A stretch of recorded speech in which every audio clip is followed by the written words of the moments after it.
Halo teman-teman, jumpa lagi dalam pembelajaran PDSPD. Kali ini kita akan mempelajari tentang hasil-hasil perkebunan yang menonjol di Pulau Flores dan Alor.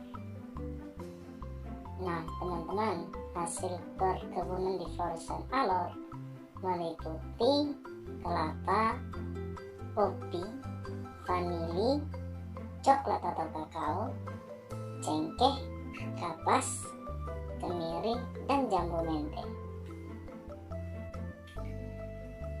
Ya teman-teman, kalau kalian perhatikan buku PDSPD kelas 5 halaman yang 10, pada paragraf yang kedua dituliskan bahwa Kabupaten Ende, Sika, dan Flores Timur merupakan penghasil kelapa yang sangat menonjol. Nah, ketiga daerah kabupaten ini dulu sangat terkenal sebagai gudang kopra. Dengan banyak pabrik kelapa, sayangnya banyak kebun kelapa tidak segera diremajakan sehingga hasil kopra lambat laun semakin menurun. Nah, teman-teman, selain kelapa ada juga tanaman kopi. Hasil kopi bermutu dalam jumlah banyak terdapat di 2 kabupaten, yakni Kabupaten Manggarai dan Ngada. Kalau kalian perhatikan halaman 10 paragraf yang ketiga dituliskan bahwa kopi dari kedua kabupaten ini banyak diekspor ke luar negeri, sebagian lagi diolah menjadi kopi bubuk dan banyak dijual di toko-toko dengan cap kopi Flores. Nah teman-teman, mutu kopi Flores ini memang sangat tinggi sehingga dapat bersaing dengan hasil kopi dari daerah lainnya. Nah, untuk mengetahui asal-usul dari kopi sendiri, kita simak video berikut ini. Ini adalah buah kopi, dipetik oleh petani, diangkut ke tempat produksi dan diolah sehingga menjadi secangkir kopi. Secangkir kopi inilah yang selalu menemani si Joni di setiap malamnya. Lalu bagaimana kopi pertama kali ditemukan dan bagaimana kopi dapat menjadi populer seperti sekarang? Maka dari itu, kamu harus tahu. Tanaman kopi pertama kali ditemukan oleh bangsa Ethiopia di Abyssinia, wilayah Afrika pada abad ke-9 Masehi. Legenda paling terkenal dari asal-usul kopi adalah kisah Kali dan kambingnya. Kisah ini menceritakan seorang pengembala yang menemukan kambingnya dalam keadaan begitu energik setelah memakan sejenis buah beri. Karena penasaran akan buah tersebut, Kaldi pun mencoba untuk memakannya.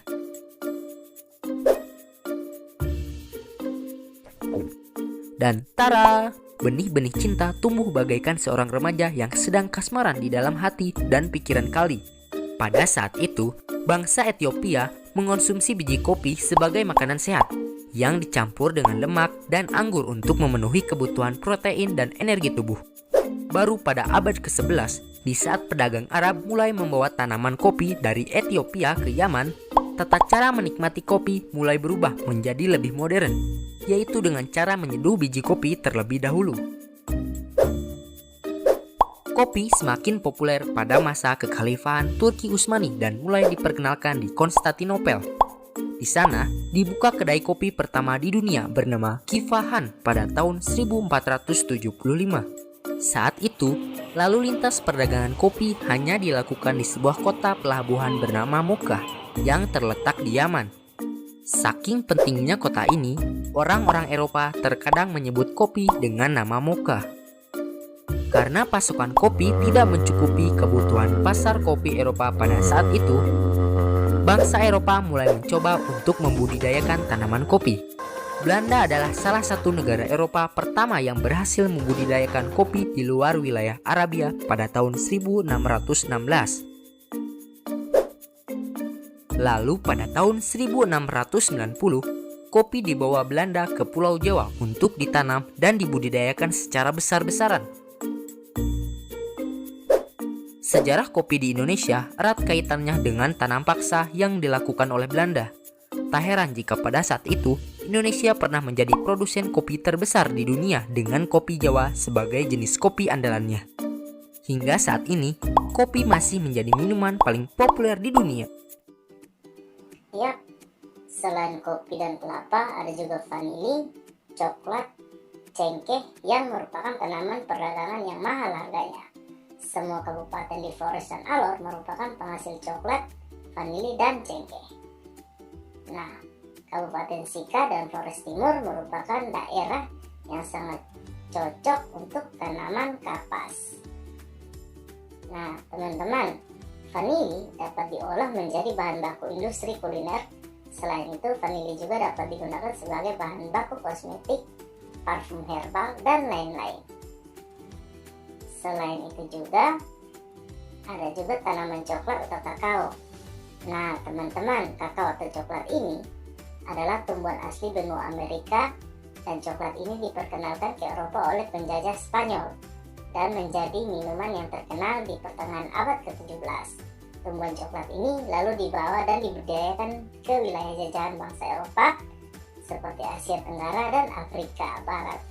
Nah, teman, bahan baku utama pembuatan coklat ini yang biasa kita konsumsi sehari-hari itu diambil dari buah kakao ini.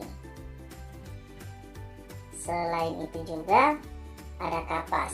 Bagi orang NTT, kapas dapat dipintal menjadi benang sebagai bahan baku tenunan ikat khas NTT. Nah, selain itu ada cengkeh.